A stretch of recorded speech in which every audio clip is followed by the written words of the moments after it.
Tuhan bersamamu.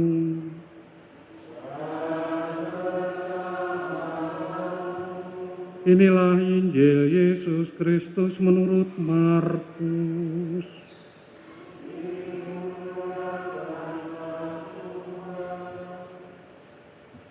Tatkala orang banyak minta dibaptis, Yohanes memberitakan kepada mereka, "Sesudah aku akan datang Dia yang lebih berkuasa daripadaku.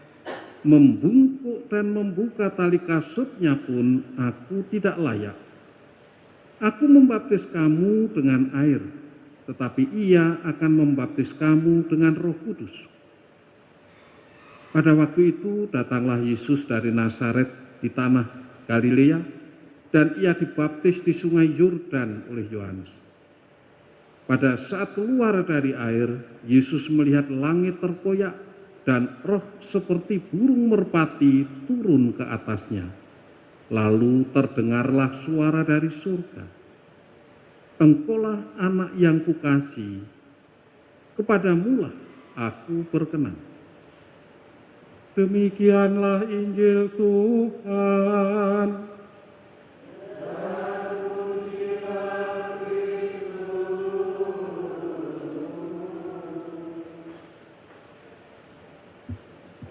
Saudara-saudari yang terkasih, hanya Allah saja yang bisa membuka langit, membuka surga, atau langit terkoyak, atau surga terbuka.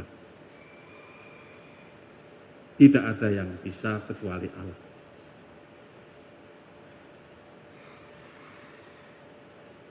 Surga terbuka atau langit terbuka itu bukan hanya terjadi ketika Yesus dibaptis, tapi dalam zaman Perjanjian Lama, Nabi Musa pun mengalami itu. Nabi Yesaya, Yakub mengalami seperti itu. Jadi langit terbuka itu menjadi tanda perjumpaan antara Allah dan manusia. Entah itu zaman Musa, entah itu zaman Nabi Yesaya, entah itu zaman Yakub yang mendapat kunjungan malaikat. Sekarang Yesus dibaptis, langit juga terbuka. Lalu terdengar suara Bapa. Dan ada kehadiran Roh Kudus dalam rupa burung merpati. Jadi ada wujud, ada suara. Kalau zaman sekarang ya, ini kehadiran Allah secara audiovisual. Ada wujudnya, ada suaranya juga, ada gambarnya, ada suaranya.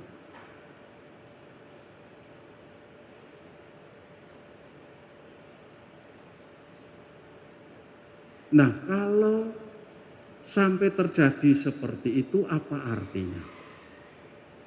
Yesus dibaptis, langit terbuka, suara Bapa terdengar, "Inilah anak yang kukasihi, kepadamulah aku berkenan." Dan nampak seekor burung merpati, kehadiran Roh Kudus. Di dalam diri Yesus hadir Allah Tritunggal, Bapa, Putra, dan Roh Kudus sekaligus. Bapa tadi bersuara, "Engkaulah anak yang kukasihi, kepadamulah aku berkenan." Allah Putra hadir dalam wujud diri Yesus Kristus, yang beberapa hari lalu kita rayakan kelahirannya. Allah Putra yang menjelma menjadi manusia Yesus. Roh Kudus dalam rupa burung merpati hadir di dalam diri Yesus Kristus. Artinya Allah Tritunggal itu adalah komunitas cinta kasih. Kalau komunitas cinta kasih ini menampakkan diri dalam diri Yesus, lalu Yesus adalah wujud cinta kasih itu sendiri. Di samping itu, di dalam diri Yesus tidak hanya hadir Allah, kasih karunia Allah, tetapi Yesus ini sekaligus mewakili Allah, juga mewakili manusia. Jadi perjumpaan antara Allah dan manusia ada di dalam diri Yesus melalui Yesus. Maka ini sekaligus menjadi undangan bagi kita, ajakan bagi kita menghayati hidup dalam dan bersama dengan Yesus supaya kasih karunia Allah sungguh hadir di dalam hidup kita. Bagaimana itu caranya? Ya dengan meneladan Yesus, dengan mengikuti sabdanya, ajarannya, teladannya. Tidak ada cara lain. Karena Yesus itulah satu-satunya manusia yang berkenan di hati Allah. Kepadamulah aku berkenan. Jadi gereja dewasa ini, kalau di dalam hidup perjuangannya selalu ada bersama dengan Yesus, dalam naungan Roh Kudus, dan direstui oleh Allah Bapa, pasti akan selamat. Nah, banyak terjadi kita bertindak, berbuat lepas dari kendali ini. Berpikir, bertindak menurut masing-masing. Sehingga tidak berkenan bagi Bapa. Dijauhi oleh Roh Kudus, tidak mendapat naungan dari Roh Kudus. Ya kita tidak selamat. Tidak menghasilkan atau membuahkan keselamatan. Kalau gereja mau menjadi sakramen keselamatan, kalau diri kita masing-masing ya, mau menghadirkan kehidupan dan kehadiran Allah seperti dulu nyata dalam diri Yesus Kristus, ya mau tidak mau, kita juga harus ambil bagian dalam kehidupan Tuhan sendiri. Karena melalui sakramen baptis, kita kan diajak untuk ambil bagian dalam kehidupan Kristus, dalam tritugas Kristus, baik sebagai nabi, sebagai raja, maupun sebagai imam. Sebagai nabi bertugas mewartakan kebaikan, kebenaran. Sebagai raja itu mensejahterakan. Jangan sampai seorang pun itu menderita karena kita. Kalau kita senang, orang lain ya harus senang. Kalau kita sejahtera, orang lain juga sejahtera. Jangan hanya untuk dirinya sendiri, keluarganya. Kita juga ingat orang lain. Maka di masa pandemi ini, semangat solidaritas selalu digaungkan di mana-mana. Jadi imam menguduskan. Caranya bagaimana? Ya seperti mendengarkan seruan Yohanes Pembaptis tadi, bertobat. Tidak bisa tidak. Kita harus bertobat sebagaimana diwartakan oleh Yohanes, pendahulu Yesus. Pertobatan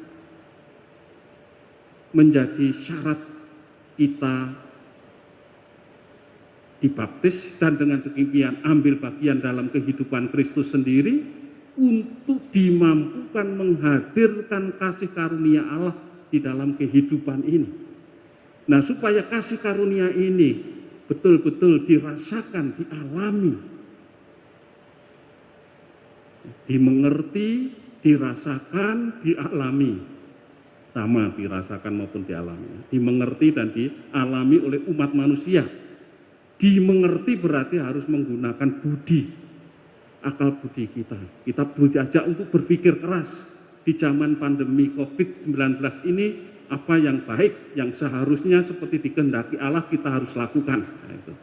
Kita harus mau berpikir keras, dijadikan alat Tuhan untuk tadi mewujudkan kesejahteraan, menguduskan umat manusia, sekaligus juga untuk mewartakan kebaikan, mewartakan pancaran kasih Tuhan pada umatnya.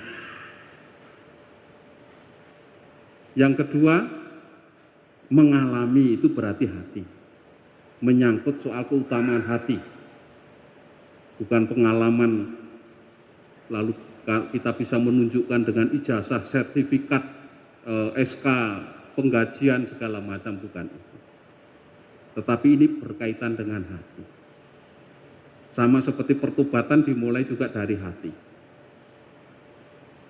Jadi kita menjadikan hati pusat kesadaran kita ini menjadi kenisah Tuhan, di mana Allah hadir bersemayam merajai hati kita, supaya dari hati itu nanti lalu keluar suatu yang diharapkan lewat rahmat pembaptisan. Kita mau mewartakan kebaikan kasih Kristus, kebaikan kasih Allah, kita mau mensejahterakan umat, ambil bagian dalam mensejahterakan umat manusia, kita juga mau menguduskan umat manusia supaya apa yang menjadi cita-cita Allah, yaitu keselamatan umat manusia, itu menjadi nyata. Kita jangan takut-takut, juga jangan malas-malasan. Kita harus berpikir keras, bekerja keras, lebih-lebih di masa pandemi ini, untuk bisa menjadi pengikut-pengikut Kristus yang handal.